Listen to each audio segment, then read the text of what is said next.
I don't know if I like doing window glass, but if you're going to do a project, you got to do it all. As we get down to the final touches, putting the final little parts together, you discover things that don't fit that you had no idea. I had removed the mounts for the seatbelt retractors for the back seat, the two outside ones, and remounted them onto it would be the package tray of the 49 Chev, because that's where the 06 Cadillac package tray and the 49 Chev tray meet, but they meet kind of like this. So I moved the mount from up here back to here. There's the mount, right there, down in there. It's tight, eh? See that? I mean, this thing is so high up. But I didn't make a trough or whatever. I never checked to see if they would actually fit. So I've got this hump at the front of the package tray of the Cadillac that is interfering, like totally in the way. The back seat actually comes straight up even with this package tray hump thing without any headrests on. Okay, so that's the actual back of the seat. So the seat belts need to come over top of that. I won't be putting any headrests in because that's all the room I got right there. So we'll build a package tray back there. It's a bit of a hollow here, which we don't need. We've got child restraints, which is good. And then the problem is that I've got such small clearance. You know, the Fleetline fastback thing comes in so sharp, and the package tray of the Chevy or the Cadillac is up so high. So there's not a lot of room in there to work. So anyway, trying to put these in, didn't work, discovered I can't even get them in. So what we're gonna do now is cut. Cutting this is a lot of fun because it's one of those things you can't get into. I already put the back window in yesterday. I guess starting with the back window is the best. It's all one piece, not so big, not so heavy. You can do it by yourself. Start by reading the instructions, which you don't always do, right guys? But the way this rubber goes on is important. Think about it. And you want to make sure you put that strong string in that everybody recommends, right? It goes around in the little crack there, so that once you get the window in place, you pull that string and it just lets that lip of rubber form over top of the body. Way, way easier. You could do it with a tool, but you'd have to go around it inch by inch. But you kind of got to put the string in inch by inch, so don't you? Then you got to think about how much like lubrication you're going to use or not use, because when you're done, you don't want a whole lot of slippery stuff in there, but putting it together, sometimes it helps to have, you know, maybe something a little juicy in there. Guys use like Vaseline or water, I don't know, all kinds of things. I'm not using anything, I'm just putting it in with grunt work. We can put the frame on, window frame on, and we can let this headliner down and glue it and tack it here, however, and then put the window frame in. That's gonna be good. Yeah, I wish I'd have known this before I put the back window in, and it's hard to get in and out, so we're not going to redo that. So we're going to just fiddle around. I've covered it with cardboard, try to make sure that we don't get any sparks on it, because we're going to be using a angle grinder with a zip disc, and we're going to be using a Sawzall thing, you know, reciprocating saw. We've also got a small one that's air powered for getting into the final corners. And cut into there. Starters. Oh, crap. So we'll see how this goes. I'm just hoping that I can get a saw in where I need to cut to make enough room for this seatbelt retractor to drop in there. Okay, goes right in there. And then mount on that new mount that it's just a 1-bolt mount, right? Okay, so we'll do that. Oh, wow. Because the seatbelt retractor has to be level, mostly, at least a certain angle, so that it will release. So to fix that, I am going to straighten this piece so that the seatbelt retractor comes up straight. Because on an angle like that, you could pull it all day and it won't release. But when you get it up right, then it releases.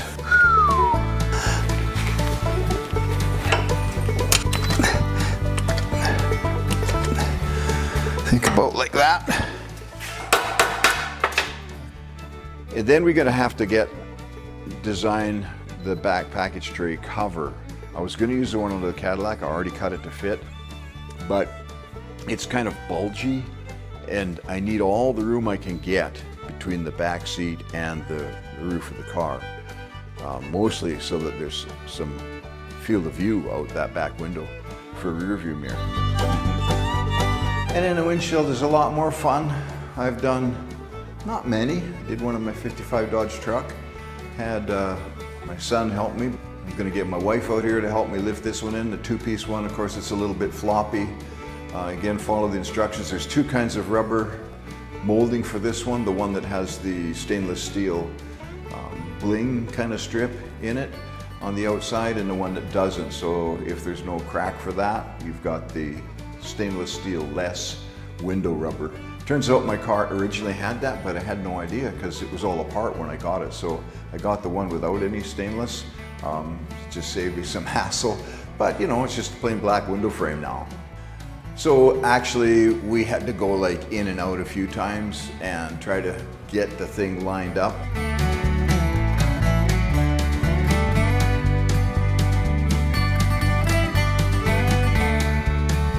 Because there's a steel center post in the car that you've got to wrap this center rubber around. Didn't really line up that good. And in fact, with all of the pushing and drilling and guiding and all that kind of stuff, I've still got one screw that I haven't been able to get in. I might never get it in.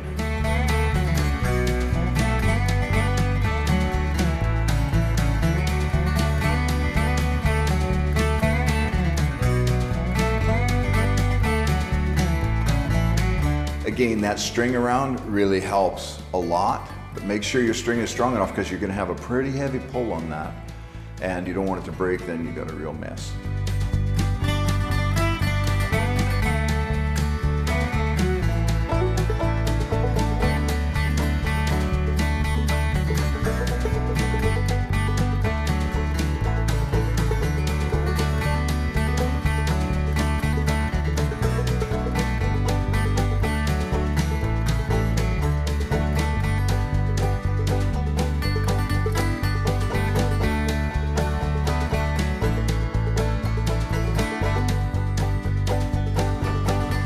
We'll put in the rear side windows, and normally these have regulators that roll them up and down. I'm not going to because this car's air conditioned, and I would rather have it sealed completely because in original form these 49 Chevs and a few years after that had an allowance for water to run down the window and inside the body, and there's a trough under the window to catch the water and a rubber hose that goes down through the floor of the car to drain it out onto the ground when it's raining. I'm thinking, man, oh man, we could just cut all that out by not having that window allow any water in. So I siliconed it on the outside, put a strip of rubber around as a gasket, same thing on the inside, another strip of rubber in lieu of the window channel. The same size, I think it's 1/4 inch thick on each side, and it works out perfect. You put the window molding on the inside, the garnish molding, and tighten it up, and the thing is in there solid. Corner windows, these are fiddly.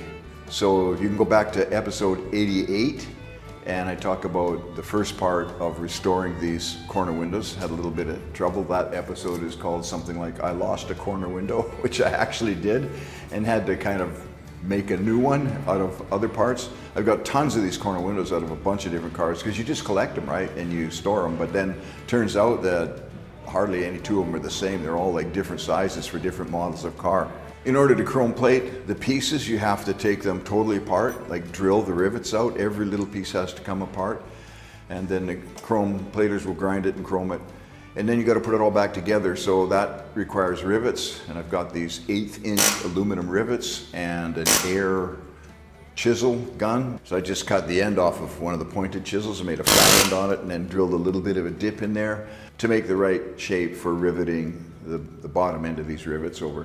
Yeah, they work good. They're aluminum. They're not real strong, but they're plenty strong enough for what we're doing here. And putting the new rubber pieces in, which you'll have to put all new rubber in, otherwise you're going to get whistling and it's not going to close. Even then, it's going to be a challenge. You got to have everything lined up really good. So getting that rubber in, fight like crazy, you know, get it in. And then this little hinge, the top hinge, of course the bottom hinge is just a pin glued to the chrome frame, right, where the glass fits in.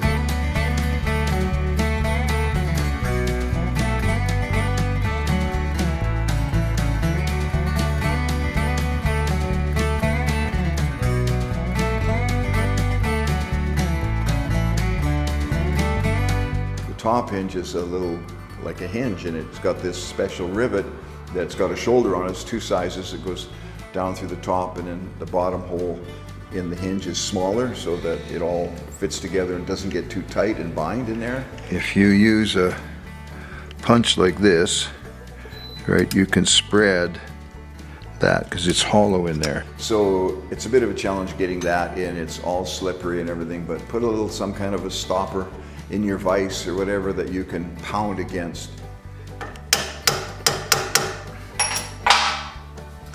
Make sure you don't allow anything to get loose. Don't allow this to come up, work its way up, or a gap work its way in there. Keep it down on the anvil hard. Maybe give it a little tap once in a while. The problem is you buy these two rivets, one for each side of the car, and so you get one chance of getting this right. I think it's flattened in there pretty good.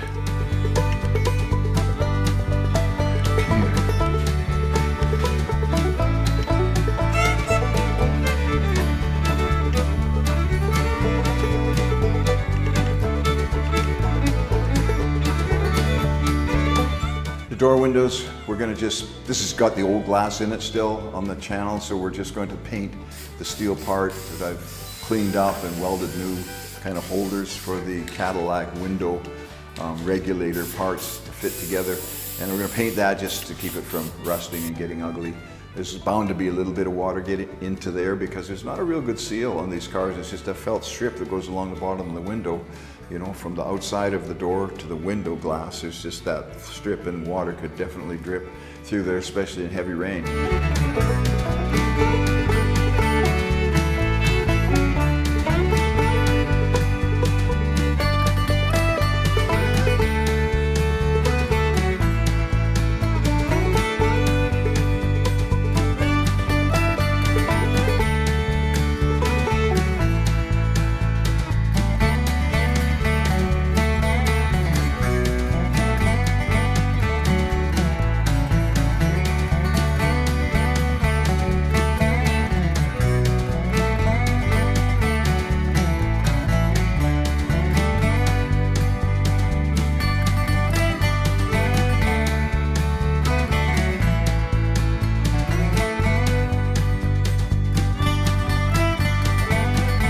Then stick the new glass in the door and then fit that channel up to it so that you've got it lined up with the guides for the electric windows. Better to do that before you seat it in there. And then once you get that position, hold it in place, maybe take the window out and force that on there really good with the rubber gasket, steel channel, rubber gasket, glass, and then put the whole thing back together.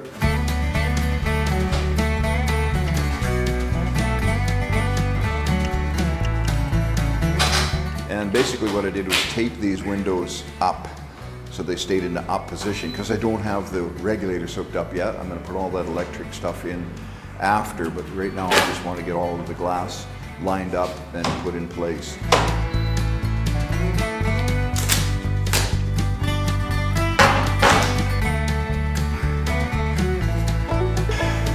So there you have it.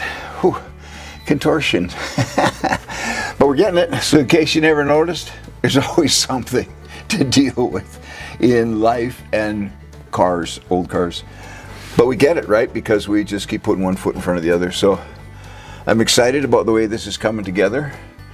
I would say that every piece that I put on pretty well, or every little area that I work on, ends up being some surprises that we've got to sort out and fix. And so we're just going to keep working on it piece by piece. So part of the challenge is that the 06 Cadillac CTS and the 49 Chev Fleet line, where they're joined together, morphed together, is mostly on the inside. It's all welded right around the perimeter of the floor on both cars, and made new rocker panels that kind of house a bit more of a frame for the Cadillac because they didn't have a frame, and so beefed all that up. But when you come to the inside, that's where the two cars have to meld together, right? And I've already done the dashboard and put the Cadillac gauges in the 49 dash, and I'll tell you what, that's looking really nice. And as well as the air conditioning and all the other stuff. I'm still going to have room for the 49 Chev glove box, which is really cool. I think anyway. If not, I might have to cut it down a bit, but I think there's room. There's a lot of stuff in there. But all of this stuff now, when it comes to the interior, we've got to make it match. So we built the headliner. It's looking really good. We've got to build the side panels here and all that kind of stuff. And those are all going to be like totally custom made. They're not going to be anything like a 49 Chev. But there's the challenge, because it's Chevy and Cadillac. And somewhere there's a line that has to be drawn where the two meet, or folded over a seam or something. Anyway, we're gonna have fun doing this, and it's kind of the clean part now, so I'm enjoying doing this. The contortion part's not much fun, but we'll get clear of that fairly soon. Well, no, realistically we won't, because there's all of this stuff to do inside here, all around the doors. Yeah, so see you next time.